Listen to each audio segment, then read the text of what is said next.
Hello everyone, welcome or welcome back to my YouTube channel. I am Neha Datta and today we are going to talk about a lot of things actually. So let's start from the most common messages I'm getting from last few days, that is बहुत tension हो रही है, क्या करें, बहुत anxiety हो रही है, बहुत डर लग रहा है, समझ नहीं आ रहा क्या होगा, इतना सारा सिलेबस पेंडिंग है, पता नहीं इसको कैसे कंप्लीट करेंगे. So I was there in the same situation and I used to panic exactly the same. But then I found one thing and that changed the whole approach and that changed my perspective towards perceiving life. So what's that one strategy or one tip I would like to give you today? That is, सबसे पहली सबसे important चीज़ हमें एक चीज़ समझनी सबसे ज़्यादा ज़रूरी है कि हमारी लाइफ में सिर्फ हमारे पास प्रेजेंट मोमेंट है. Past most of the time हम कुछ काम ध्यान से नहीं कर पाते. क्यों नहीं कर पाते? क्योंकि हम या तो पास्ट के गिल्ट में फंसे रहते हैं कि हम ये कर सकते थे, वो कर सकते थे, ऐसे कर लेते, उसको वैसे कर लेते, ओ शिट हमने इतना टाइम वेस्ट कर दिया. हम सारी पास्ट में फंसे रहते हैं. हम सारी थॉट्स हमारे दिमाग में पास्ट से रिलेटेड होती हैं, इसलिए हम अपना काम पूरे फोकस से नहीं कर पाते हैं. या फिर हम फ्यूचर सेंट्रिक हो जाते हैं. हमारा पूरा फोकस इस चीज़ पर होता है कि कल क्या होगा, इतना सारा सिलेबस है, मैं कैसे पूरा करूँगी, क्या मेरा वो काम होगा, क्या मैं पास हो पाऊँगी, क्या मैं सिलेबस टाइम से कंप्लीट कर पाऊँगी, ऐसा होगा वैसा होगा, क्या हो गया, क्या मैंने मिस कर दिया इस गिल्ट में, या फिर कल क्या होगा इस डर में. हमारी पूरी लाइफ, हमारा माइंड पूरी लाइफ पेंडुलम की तरह पास्ट फ्यूचर ऐसे रोटेट करता रहता है, जबकि लाइफ पूरी प्रेजेंट मोमेंट में है. जो जीना है प्रेजेंट मोमेंट में होती हैं सारी चीज़ें. अगर हम प्रेजेंट मोमेंट में रहना सीख जाएं तो हमारी लाइफ की मोस्टली लेट्स से 90% प्रॉब्लम्स हमारी लाइफ की कम हो जाएंगी या ऑलमोस्ट ख़त्म हो जाएंगी अगर हम प्रेजेंट मोमेंट में रहना सीख लें. अब मुझे ये बात पता थी कि प्रेजेंट मोमेंट में रहना बहुत ज़रूरी है, और अगर मैं प्रेजेंट मोमेंट में रहूँगी, जितना ज़्यादा मैं इस मोमेंट पे ध्यान दूँगी उतना कम मैं स्ट्रेस्ड फील करूँगी. तो उसके लिए अब what I started doing is, जब मैं पढ़ने बैठती थी, सबसे पहली चीज़ जब आप पढ़ने बैठ रहे हो, फॉर गॉड सेक अपने टेबल से क्लटर क्लीन करो. अपनी टेबल पे बुक्स को पाइल करके मत रखो, क्योंकि आप जितना ज़्यादा अपने सामने पूरा पहाड़ बना के बुक्स का रख दोगे ना, उतना ज़्यादा आपको एंशियस फील होगा उसको देख देख के कि ओ माय गॉड इतना सारा सिलेबस बचा है, अभी मैं कैसे करूँगी, इतनी सारी बुक्स हैं, इतना सारा कंटेंट है, कैसे पूरा हो पाएगा. तो वो और ज़्यादा एक एंजाइटी आप में डेवलप करता रहेगा. तो सबसे पहले जहाँ भी आप पढ़ रहे हैं अपनी टेबल से क्लटर को क्लीन करिए. जिस टाइम जो सब्जेक्ट पढ़ रहे हैं सिर्फ उसी की बुक या उसका रजिस्टर ही अपने पास रखें, बाकी सारी चीज़ें वहाँ से क्लीन कर दें. मैं अपनी बुक शेल्फ में मैंने सब्जेक्ट वाइज बुक लगा रखी थी, और मैं जब जो सब्जेक्ट पढ़ने बैठती थी उस टाइम सिर्फ वही बुक निकाल के लाती थी और पूरी टेबल क्लीन रखती थी. क्योंकि I read it somewhere, I guess I read it in the Alchemist, कि जब आप बाहर चीज़ें क्लीन करते हैं तो आपके दिमाग में चीज़ें सॉर्ट होने लग जाती हैं. तो जब भी कभी मुझे बहुत ज़्यादा एंजाइटी भी फील होती है तो मैं कभी अपनी अलमीरा सॉर्ट करती हूँ, and I most of the time saw कि मैंने अपना बुक शेल्फ थोड़ा ठीक करा, and I started to feel a little bit better. तो जब आप बाहर का क्लटर क्लीन करते हैं तो आपके दिमाग का क्लटर भी थोड़ा शांत होता है. तो इसलिए सबसे पहली चीज़ कि जहाँ पढ़ने बैठ रहे हैं वहाँ बहुत सारे बुक्स को पाइल करके मत रखिए. एक टाइम पे सिर्फ एक सब्जेक्ट की बुक अपने पास रखिए, उसे ही पढ़िए. सेकेंड चीज़, पहली चीज़ आपने क्लटर क्लीन कर लिया. सेकेंड चीज़, I use to take a paper with me. मैं खाली blank sheet, A4 size blank sheet लेकर बैठती थी जब मैं पढ़ने बैठी हूँ. उस पर मैं क्या करती थी, मैंने एक एक्सरसाइज करनी शुरू करी, और आज मैं आपको भी बोलूँगी कि आप वो एक्सरसाइज करें. द एक्सरसाइज इज़ कि आप खाली पेपर लेकर बैठें जब पढ़ने बैठें, और आपके दिमाग में जो भी थॉट आए, आप पढ़ रहे हैं, let's say you are starting now, और पढ़ते पढ़ते आपके दिमाग में थॉट आया मैंने कल ना टाइम वेस्ट कर दिया था, तो I use to write there P. तो मैं ऐसे 3 चीज़ों से बाइफरकेट कर रखा था, past, present and future. And you will notice कि बहुत रेयर कभी ऐसा होगा कि आपका दिमाग प्रेजेंट मोमेंट की बात करेगा, क्योंकि आपका दिमाग को हर समय ना घूमना पसंद है, पास्ट में या फ्यूचर में. हमारे दिमाग में जो भी थॉट्स आती हैं बहुत रेयरली ऐसा होता है कि वो प्रेजेंट मोमेंट की बात करे, क्योंकि दिमाग को प्रेजेंट मोमेंट में रहना बिल्कुल पसंद नहीं है. उसको हर समय सिर्फ आपको भटकाना है, कभी पास्ट में कभी फ्यूचर में. तो मैंने इस चीज़ से स्टार्ट करा, और मैं देखती थी कि ज़्यादातर मेरे माइंड में जो थॉट्स हैं वो पास्ट के रिलेटेड हैं, कि मुझे बहुत ज़्यादा गिल्ट है कि मैं चीज़ें ऐसे कर लेती, मैं काश वहाँ टाइम वेस्ट नहीं करा होता, काश मैंने ऐसा नहीं करा होता. तो ये सब पास्ट के थॉट्स हैं. तो मैं सिर्फ वहाँ P लिख लेती थी. जैसे मैं कोई क्वेश्चन कर रही हूँ, वो करते करते मेरे दिमाग में कोई ऐसे रैंडम थॉट आया कि शिट यार उस दिन कल ना टाइम वेस्ट कर दिया था, तो मैं उसको उस थॉट को बिना एंटरटेन करे, बिना उसके लिए बुरा फील करे, सिर्फ लिख लेती थी वहाँ पर पेपर पे पी, कि ये मेरा पास्ट का थॉट था। क्योंकि ना ही आपको पास्ट का थॉट इस टाइम आपकी हेल्प करने वाला है, आपको किसी तरह से सर्व नहीं करेगा आपके पास्ट का कोई भी थॉट या फिर फ्यूचर का कोई भी थॉट। आपको सिर्फ इस मोमेंट में रहना है, प्रेजेंट मोमेंट में। या जब भी मैं काम करते करते मैं पढ़ रही हूँ और मुझे कभी लगा कि पता नहीं यार पेपर कैसा आएगा, ये मेरे फ्यूचर का थॉट है। जो चीज़ अभी हुई नहीं है उसके लिए मैं क्यों टेंशन लूँ अभी, और जो चीज़ ऑलरेडी हो चुकी है मैं उसके लिए क्यों टेंशन लूँ। अगर मैं सिर्फ बैठकर, अभी कितने भी दिन बचे हों, अगर मैं सिर्फ बैठकर अभी आराम से पढ़ाई करूँगी तो मेरे पास एनफ टाइम है। अगर 2 स्टूडेंट्स हैं, उन्होंने सेम अमाउंट की पढ़ाई करी है, बिल्कुल सेम तरीके से उन्होंने पढ़ाई करी है, उन्होंने सेम क्वांटिटी में पढ़ाई कर रखी है, and they both are equally intelligent, सब कुछ सेम है। पर एक स्टूडेंट है जो बहुत शांत रहता है, वो सिर्फ इस मोमेंट के बारे में सोचता है कि अभी मैं क्या कर रहा हूँ। और उसी तरफ एक दूसरा स्टूडेंट है, वो हर समय एंजाइटी, स्ट्रेस। मान लीजिए एक दिन बचा है और दोनों स्टूडेंट्स ने सेम तरह की पढ़ाई कर रखी है, एक बहुत शांत है और एक ओ माय गॉड क्या होगा, कल सारा याद नहीं आया तो, मैं सब कुछ भूल गया तो, मुझे ये याद नहीं आया तो, वो याद नहीं आया तो, फेल हो गया तो, घर वाले क्या कहेंगे तो। दूसरा स्टूडेंट अपनी सारी एनर्जी उसमें वेस्ट कर रहा है। क्या कहते हैं आप इसमें, आपको क्या लगता है कि कौन सा स्टूडेंट अच्छा परफॉर्म करेगा? हम सब, मोस्ट ऑफ द स्टूडेंट्स, हम सेकंड कैटेगरी वाले स्टूडेंट हैं। And the people who make things happen, वो फर्स्ट कैटेगरी वाले लोग होते हैं।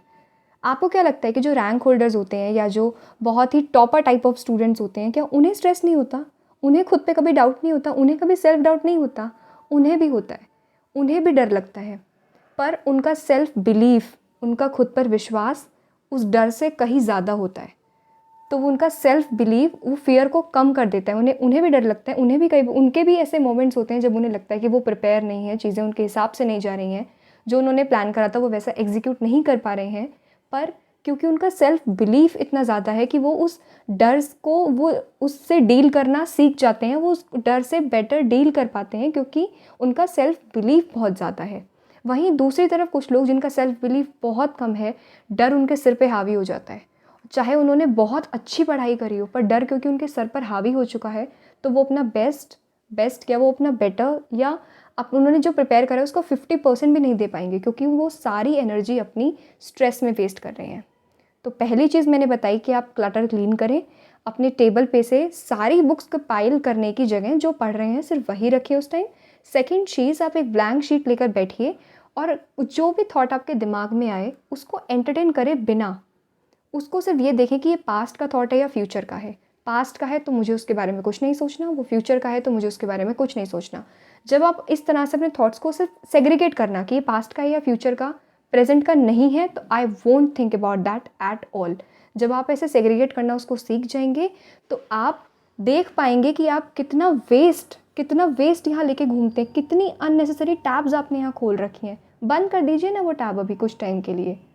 भले ही आपके पास 10 दिन बचे हो, 1 हफ्ता बचा हो, 2 दिन बचे हो या 1 दिन बचा हो, मैंने जो ये बताया है कि अपने दिमाग के टैब बंद करके अगर आप काम करेंगे ना, आप बहुत एफिशिएंसी से और बहुत अच्छा परफॉर्म करेंगे। ट्रस्ट मी ओवर दैट, मैंने करा है तभी बोल रही हूँ। And the next thing is कि हम इतने ज़्यादा पैनिक करते रहते हैं, इतने ज़्यादा हम स्ट्रेस्ड आउट रहते हैं, चीज़ों को हम पता नहीं, हम हर समय कि oh my God this will happen, that will happen, this that. Relax. मैं ये चीज़ बार बार बोलती हूँ कि आप जितना ज़्यादा शांत रहेंगे ना उतना आप अच्छा कर पाएंगे। मेरे जो चैनल के मोस्ट ऑफ द व्यूअर्स हैं, मुझे ऐसा लगता है कि most of the people are दोस्त जो कि रिपीट कर रहे हैं शायद एग्ज़ाम, तो वो अब सेकेंड टाइम अटैम्प्ट दे रहे हैं या थर्ड टाइम दे रहे हैं या वॉट एवर इट इज़। तो आप एक बात बताइए, आपको क्या लगता है कि आपने जो पहले वाले अटैम्प्ट में पढ़ाई करी थी, आपके दिमाग में कोई लीक होने का कोई वो बटन है क्या, कोई ढक्कन खुली हुई जगह है क्या कोई, कि आपने जो पिछला पढ़ा था वो सारा सर से निकल गया होगा? ऐसा नहीं होता है। आपने अब तक जो भी पढ़ाई करी है, वो सब डीप डाउन स्टोर है। आप अगर शांत रहेंगे ना तो आप उसको बेटर रिकॉल कर पाएंगे। ये चीज़ मैंने अपने इमीडिएट जस्ट पहले वाले अटैम्प्ट में रियलाइज़ करी। One of my friend once told me कि एक दिन मैं बहुत पैनिक कर रही थी, वो 30 days बिफोर एग्ज़ाम्स, और मैं बहुत ज़्यादा एंशियस थी कि मुझे कुछ याद नहीं है। भले ही मेरे पहले अटैम्प्ट हो चुके थे, तब भी मुझे ऐसा था कि अभी मुझे इतना कुछ पढ़ना है। Then one of my friend told me कि नेहा क्यों ऐसा सोच रही है कि तुझे इतना पढ़ना है, तू कितनी बार पहले ये चीज़ पढ़ चुकी है, तुझे सिर्फ रिकॉल करना है, थोड़ा थोड़ा शांत रहना, तू शांत रह के करेगी ना तो तुझे सब याद आएगा, तुझे सब कुछ पता है। तो that was just an alarming moment for me कि बात तो सही है। And then he randomly asked me few questions और I was able to answer most of them. कुछ लॉ के क्वेश्चंस थे, कुछ रैंडम सेक्शंस उसने पूछे और मैं उसे बता पाई, तो that gave me a confidence कि ठीक है, मुझे चीज़ें याद हैं। और उस दिन के बाद से हर दिन मैंने कुछ 5-7 मिनट के लिए या 10 मिनट के लिए मैं शांत बैठ के खुद को सिर्फ ये बोलती थी। पहले अपनी ब्रीदिंग पे फोकस करके मैं खुद को शांत करती थी और फिर मैं खुद को बोलती थी कि मुझे सब याद आएगा। मैंने आज तक जो भी पढ़ा है वो सब डीप डाउन मेरे दिमाग में स्टोर्ड है और जब मैं एग्ज़ाम लिखने बैठूंगी मुझे हर एक चीज़ याद आएगी, हर एक चीज़ मैं रिकॉल कर पाऊँगी। जो मैंने आज तक पढ़ा है वो सब मेरे दिमाग में ही तो गया है ना, मेरे अंदर ही तो उतरी है ना वो चीज़ें। तो कहीं लीक थोड़ी हो गई सारी इन्फॉर्मेशन, सब कुछ मेरे अंदर है। पर क्योंकि मैं शांत नहीं हूँ इसलिए मैं अभी उसे समझ नहीं पा रही। ये जो हम बोलते हैं ना कि मैं आगे का पढ़ रही हूँ तो मैं पीछे का भूलती जा रही हूँ, कैसे भूलते जा रहे हो? कोई लीक थोड़ी हो रही है इन्फॉर्मेशन, हर इन्फॉर्मेशन आपके दिमाग में है। जब आप शांत रह के उन 3 घंटे का जब पेपर लिखते हो, वहाँ हॉल में बैठे होते हो ना, तो वो क्लास में भी कोई टीचर ने कोई एग्जाम्पल कोड करके चीज़ समझाई होती है, वो तक रिकॉल होती है। मुझे हुई है वो रिकॉल, तभी मैं ये चीज़ आपको बता पा रही हूँ कि सब कुछ याद आएगा, सब कुछ रिकॉल कर पाएंगे आप। बस आप शांत रहिए और खुद को ये बार बार रोज़ रोज़ खुद को बोलते रहिए कि मैंने जो पढ़ा है मुझे सब याद आएगा। मोस्ट ऑफ द स्टूडेंट्स हम 2-3 बार तो चीज़ पढ़ ही लेते हैं, चाहे हमारी रिविजन्स उतने नहीं हो पाते, हम रियलाइज़ नहीं करते। आपने सबसे पहले क्लास ली होगी, आपने क्लास में वो सारी इन्फॉर्मेशन पढ़ी, आपने सारे प्रोविजन, सारे कॉन्सेप्ट सब क्लास में सुने। फिर शायद आपने घर आके उसे रिवाइज़ करा होगा या नहीं भी करा होगा, तो एक बार क्लास में आपने पढ़ लिया। दूसरी बार जब हमारी क्लास ख़त्म होती है तो हम एक बार फिर से उस सब्जेक्ट को थोड़ा उठाते हैं, एक क्विक रिविजन हम कर लेते हैं सब्जेक्ट का। सेकेंड रिविजन वो हो जाता है। थर्ड जब हम अपनी लीव्स पर होते हैं तो हम उसको पढ़ते हैं और फिर फोर्थ टाइम हम पेपर से एक दिन पहले उसको पढ़ते हैं। तो 4 बार तो हम ऑलरेडी पढ़ चुके हैं ना, 3 बार तो पढ़ ही लिया होगा ना। सारी इन्फॉर्मेशन आपके दिमाग में है, आप शांत रहेंगे तो सब कुछ याद आएगा, सब कुछ रिकॉल कर पाएंगे। इसलिए शांत रहना सबसे ज़्यादा इम्पॉर्टेंट है। पढ़ने से भी ज़्यादा इम्पॉर्टेंट मैं बोल रही हूँ अगर कुछ चीज़ है तो वो है शांत रहना। क्योंकि जब आप शांत रहते हैं तो आपका दिमाग ही आपको गाइड करता है कि आपको इस टाइम क्या पढ़ना चाहिए। एक नज अंदर से फील होता है कि ये पढ़ लेते हैं, वो पढ़ लेते हैं। क्योंकि आपने अपने दिमाग को बताइए कि मुझे ये गोल अचीव करना है, मुझे इस बार क्वालिफाई करना है। आप अपने दिमाग को 10 बार, 50 बार, 100 बार बोलिए दिन में कि मुझे कुछ नहीं पता, मुझे इस बार पास करना है। और शांत रहिए एंड यू विल नोटिस कि आपका दिमाग ही आपको गाइड करेगा अंदर से कि ये पढ़ लेते हैं, वो पढ़ लेते हैं। और वो आपकी वो ये होती है आपका इंट्यूशन पावर। आप आपकी इंट्यूशन कुछ अंदर से आपको गाइड करेगा कि ये पढ़ लेते हैं, ये इंपॉर्टेंट लग रहा है, ये पढ़ लेते हैं। एंड यू विल नोटिस कि वही चीज़ें इंपॉर्टेंट थी क्योंकि आप शांत थे, आपका इंट्यूशन आपको गाइड कर रहा था। तो इसलिए शांत रहना बहुत ज़्यादा इम्पॉर्टेंट है। और एक और चीज़, मैंने कल एक पोस्ट डाला था, मुझे वैसे उसके रिगार्डिंग कोई एक्सप्लेनेशन नहीं देनी थी, क्लैरिफिकेशन मुझे नहीं लगा देने की ज़रूरत थी, पर कुछ लोगों ने शायद उसे मिसअंडरस्टूड करा। That's why I am explaining it again कि कहाँ से वो थॉट मेरे दिमाग में आया या what was the idea behind that post, that paid consultancy thing. तो उसमें एक्चुअली ये था कि मेरा आइडिया उसके लिए ये है कि अभी कुछ दिनों से मैं वीडियोज़ अपलोड नहीं कर पाई, मैं चैनल पे एक्टिव नहीं थी, तो मुझे बहुत ज़्यादा मेल्स आए, डीएम्स आए, कुछ को मैंने रिवर्ट करा और उससे मुझे ये चीज़ समझ आई कि बहुत लोगों के पर्सनल लेवल के इश्यूज़ हैं जो किसी से नहीं कह पा रहे हैं, या उन्हें कोई सेम फ्रेटर्निटी का कोई इंसान चाहिए जिससे वो बात कह पाएँ, या किसी को एक रीअश्योरेंस चाहिए सिर्फ कि हाँ चीज़ें हो जाएंगी। तो लोग बहुत ज़्यादा डिप्रेस्ड हैं इस चीज़ से, बहुत ज़्यादा एंग्शियस हैं इस चीज़ से। वो इशू शायद कोई बहुत छोटा होगा अभी, कल को उनके लिए बहुत छोटा इशू होगा, पर अभी क्योंकि वो एक ब्रॉडर पर्सपेक्टिव से खुद से चीज़ें नहीं देख पा रहे हैं, उन्हें एक बाहर के पर्सपेक्टिव की ज़रूरत है। तो जितना मुझसे हो पाता है आई ट्राई माई बेस्ट कि मैं मेल्स को रिवर्ट कर दूँ, पर क्योंकि बहुत जल्दी अभी एग्ज़ाम्स आने वाले हैं, 30 दिन भी नहीं है अब शायद, तो मुझे लगा कि अगर मैं कॉल पर बात कर पाऊँगी तो वो कंपैरेटिवली ईजी प्रोसेस होगा, क्योंकि मैं कोई मुझे मेल करेगा, कब उनकी मेल को रिवर्ट करने का नंबर आएगा, फिर मैं उन्हें रिवर्ट करूँगी, फिर वो वापस कुछ क्वेरी पूछेंगे, तो that will be a time consuming process, और एग्ज़ाम्स आ रहे हैं बिल्कुल।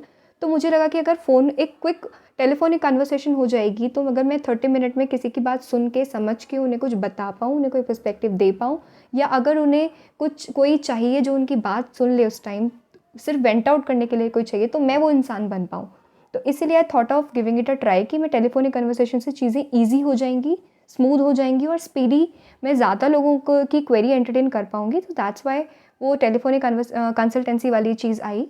And why I am making it a paid, because you know first thing कि लोग फ्री चीज़ों की बिल्कुल कदर नहीं करते हैं। मैं खुद इतने सारे फ्री सर्टिफिकेशन कोर्सेज़ में खुद को रजिस्टर कर रखा है, डाउनलोड कर रखे हैं, पर आज तक उन्हें कभी देखा नहीं, क्योंकि हमारे कहीं ना कहीं हमारे जब तक हमारी जेब से पैसे नहीं निकलते ना, हमें सेटिस्फेक्शन नहीं होता है या हम उस चीज़ को वैल्यू नहीं करते हैं। तो डेफिनेटली फर्स्ट ये रीज़न है। सेकंड चीज़ है कि अभी कुछ पता नहीं किसी ने आई गेस बोला था कि अभी आप मतलब प्रोफेशनल नहीं हैं एंड अभी आपको ज़्यादा टाइम नहीं हुआ है। तो ऑब्वियसली मैं अपनी सर्विस के लिए आपसे चार्ज नहीं कर रही हूँ, पर you know that I am a qualified chartered accountant, और मेरी और भी बहुत सारी चीज़ें मैं एक साथ कर रही हूँ अभी फ़िलहाल, और मुझे ये सब कुछ एक साथ मैनेज करना होता है। तो उसके बीच में अगर मैं एक नई चीज़ इंट्रोड्यूस कर रही हूँ, तो मैं अपना टाइम कहीं और से निकाल कर इस चीज़ में डालूँगी, तो क्या आपके लिए मेरे टाइम की कोई वैल्यू नहीं है? तो ये सिर्फ़ कि मेरे टाइम की, कि मैं अपने टाइम की थोड़ी वैल्यू करती हूँ, तो इसलिए बस मैंने एक बहुत नॉमिनल सा अमाउंट रखूँगी मैं भी, वो भी 100 to 150 rupees somewhere between this, ताकि एक और इससे एक और चीज़ होगी कि मैं लोगों को फ़िल्टर आउट कर पाऊँगी, that I am taking only the serious ones. कि अगर you know being a girl, अगर मैं अपना नंबर किसी को दे रही हूँ तो it will be like a very chaotic. तो मुझे थोड़ा फ़िल्टर आउट करने के लिए ये चीज़ चाहिए थी। मुझे नहीं लगा था कि मुझे इस चीज़ को भी क्लैरिफ़ाई करना पड़ेगा, बट आई गेस कुछ लोगों ने कुछ गलत लिया उस चीज़ को, and obviously I am not asking for, अगर मैं कभी आगे ज़ूम सेशन करूँगी तो उसके लिए for now I am not asking for anything. और जो मेरी यूट्यूब की वीडियोज़ हैं वो इसी तरह चलती रहेंगी, उसके लिए मैं आपसे कुछ चार्ज नहीं कर रही हूँ। तो वो सिर्फ फ़ोन का वो कंसल्टेंसी सिर्फ उनके लिए है जिन्हें इस चीज़ की ज़रूरत लग रही है। आई एम नॉट फोर्सिंग कि आपको मुझसे कंसल्टेंसी या मेंटरशिप लेनी ही है। Just in case you feel you need someone to vent out the stuff going on in your head and you want a new perspective of perceiving the exams or perceiving the last few days, तो उसके लिए ये वो consultancy है। तो अगर आपको चाहिए तो डू लेट मी नो, या आप मुझे मेल कर सकते हैं, सब्जेक्ट में मेंटरशिप डाल दीजिएगा, मैं उसके आगे की डिटेल्स आपको दे दूँगी। सो आई होप मेरी बात जो मैंने पूरी वीडियो में बोली आपको समझ आई होगी। So that's all for this one, see you in the next one, till then bye bye.